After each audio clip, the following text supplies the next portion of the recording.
How to change the roof liner in your Holden vs Commodore. My parents bought this car in 1996 when it was brand new. It's always been well looked after and it's always been garaged. Recently they gave the car to me and I had to start parking it outside in the hot Australian sun. Sadly the roof liner soon started to sag. While this video is specific to the VS Commodore, the procedure would be the same for almost any vehicle. Begin by removing your sun visors. Each one is held on by 2 Phillips head screws. Next, remove the visor clamps, which are also held on by 1 Phillips head screw each. Take care not to lose any screws, as they can be difficult to find. I managed to lose 2 screws in removing my hardware from the roof. Luckily, I was later able to find them.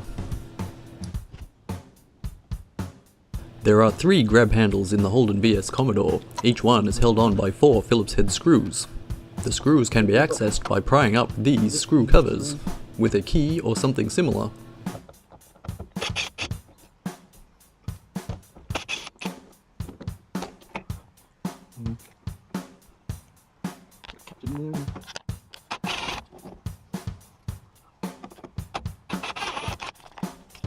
Here I can be seen removing the grab handles from the rear of the vehicle.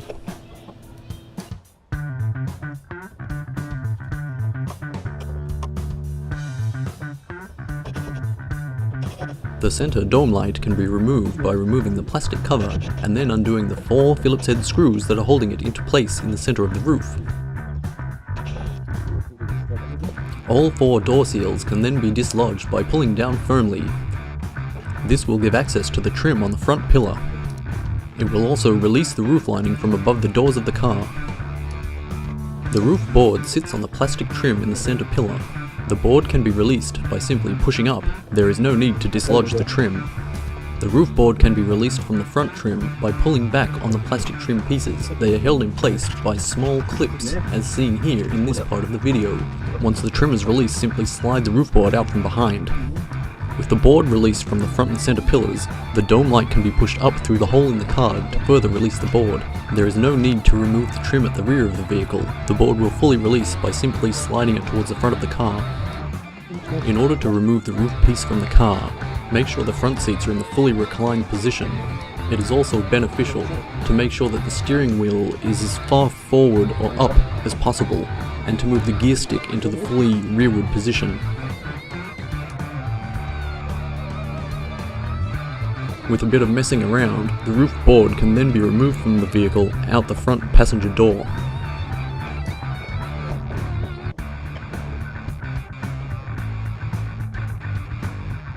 The entire removal procedure took me around 20-25 minutes to complete.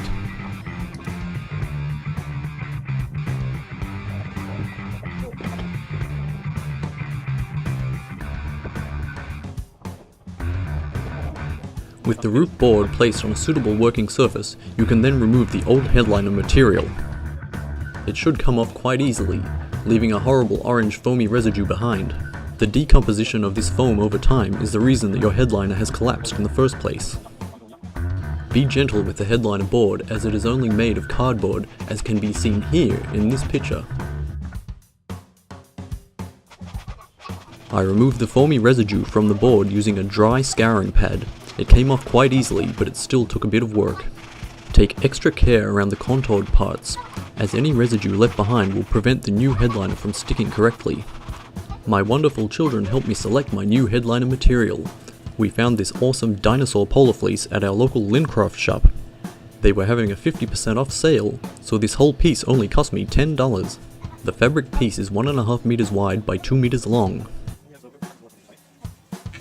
To hold the new headliner in place, I'm using this 3M 76 Hi Tack Spray Adhesive. It's heat resistant to 110 degrees Celsius or 230 degrees Fahrenheit. I chose to glue the fabric in place in several smaller sections than the ever popular half and half method. I did this to ensure that I wouldn't have any wrinkles.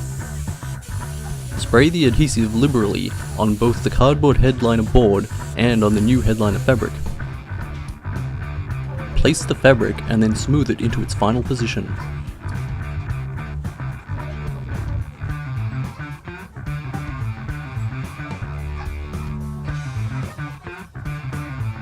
Repeat the procedure several times until the whole piece of fabric is in place on the board.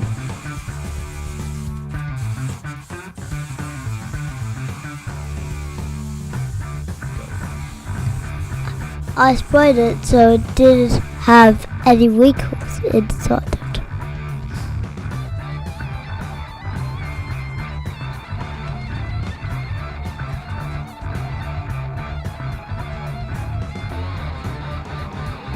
After the last piece of fabric has been placed, flip the board over.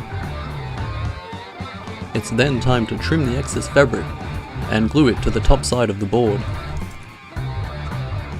Trimming the fabric is easy using a sharp knife.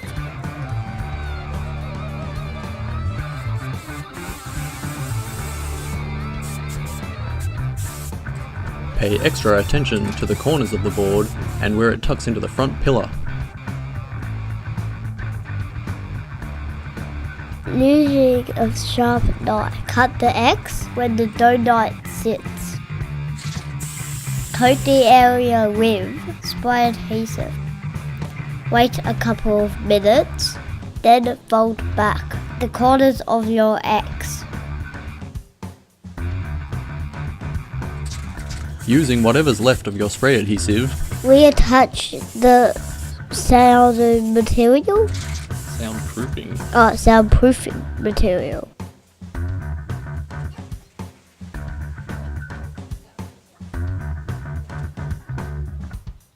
Whoa, look at those dinosaurs. They're super cool. the next step is reinstalling your new roof liner. With a bit of messing around, the roof board should slide in the car. Start reinstalling the board by sliding it into the rear trim. You can then pull the dome light through the hole in the board. The board can be held in position above the center pillar trim next to the roof board. In the front pillar, then snap the trim in position. Reattach the door rubbers.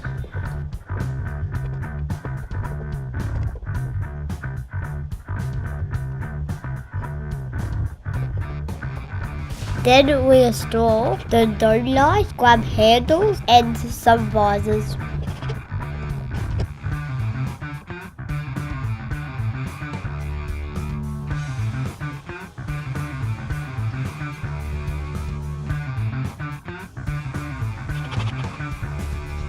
Finally, take a step back. Admire your hard work. Wow, dinosaurs! Ah, dinosaurs! Ah, those are so cool! Dinosaurs! Dinosaurs!